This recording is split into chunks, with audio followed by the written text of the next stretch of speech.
Okay, we're here with D.K. Metcalf, wide receiver extraordinaire for Ole Miss, member of the Nasty Wideouts. D.K., what are you most excited about for this season to get started? Anything in particular? I'm just ready to play football again. Yeah. I was on a radio show last week, and they asked something. I don't know, the wide receivers always come up, and I said something about, have you seen DK Metcalf's arms? And while I was on the phone on the interview, they pulled up a picture of you, I think from the Manning Passing Academy, and started tweeting it all around. So, my gosh, what have you been doing this offseason? Coach Paul Jackson is all I got to say. That's all you got to say? Enough? Yeah, he's a great strength coach, and he knows what he's talking about, and he's the reason I'm this big. Yeah. So, what was it like last season? How, your starting quarterback goes down and then Jordan comes in, and did y'all were you confident right off the bat? Because obviously a receiver, it's going to make a difference who's throwing the ball to you, or were you like a little nervous and then it was okay? Or no, ma'am, I was confident in both of our quarterbacks, who it was.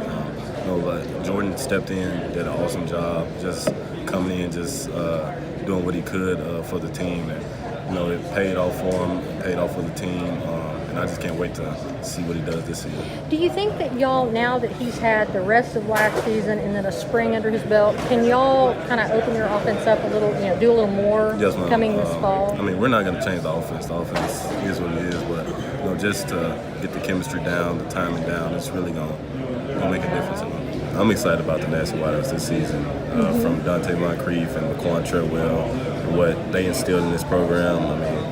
The sky's the limit for us.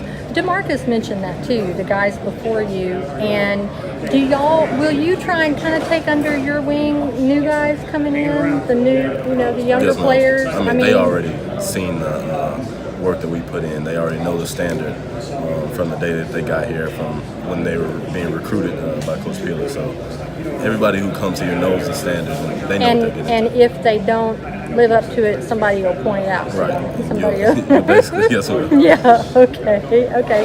Does your dad ever try and give you pointers, or I know he wasn't a receiver, but does he ever give you pointers after a game? Yes, and hey, what about this? Or does he just pretty much that's your deal? All the time. I listen to him because he's been there, he's done it.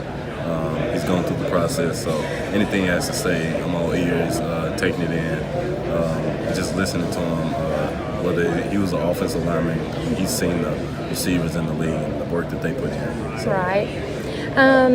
Speaking of offensive line, I think this season our Ole Miss offensive line is probably one of the most experienced in the country. Exactly. And how does that affect the chemistry and everything with the team? Because those guys, I just think so much of them. Yeah, they don't get as much credit as they need to, but from the work that they put in. But our offensive line, they're great people, great players. They put in more work than anybody I've seen on the whole team. So just hats off to them. But they protect the quarterback, protect us. They're just great people. And I asked some of the other players this, and I'm not trying to live in the past, but I think it's the first chance I've really had to talk to y'all. What was it like going into Starkville and winning that Egg Bowl? And there was so much, I think there had been pressure on y'all, and Coach Luke, interim, people wanting to keep him as head coach. What was it? Just tell me what you felt like when that game was over. It felt great. Just getting that win for Coach Luke, for the school.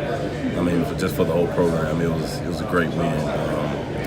And just bringing the Egg Bowl back home, getting the win down there at Starkville. Did you feel any extra pressure? I'm not saying Coach Luke wouldn't have gotten the job if we didn't win the Egg Bowl, but when you have that Egg Bowl win on your resume, it could, it's kind of hard to ignore that. Yes, and I feel like this team, if you look at like A&M, for example, last year, Coach Sumlin was on the hot seat. And you didn't see a lot of support on social media, like from his players and such. But yet, I saw a lot of that, because I'm on social media a lot of y'all in support of Coach Luke. And is that just because of who he is as a person, or you'd known him already? Or But Coach Luke played with my father, so I've been knowing him basically my whole life. But you know, aside from all that, he's a great person.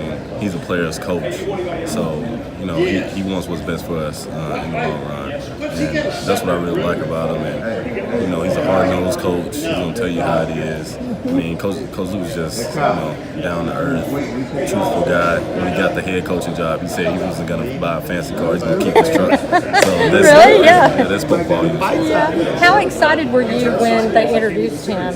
I mean, did you, I mean, I know the way they did it. I mean, I wasn't exactly sure. I mean, how excited were you when it I was actually? very excited because, I get to keep my receiver coach. Everybody gets to stay. I mean, it was just a great feeling. Okay, thank you.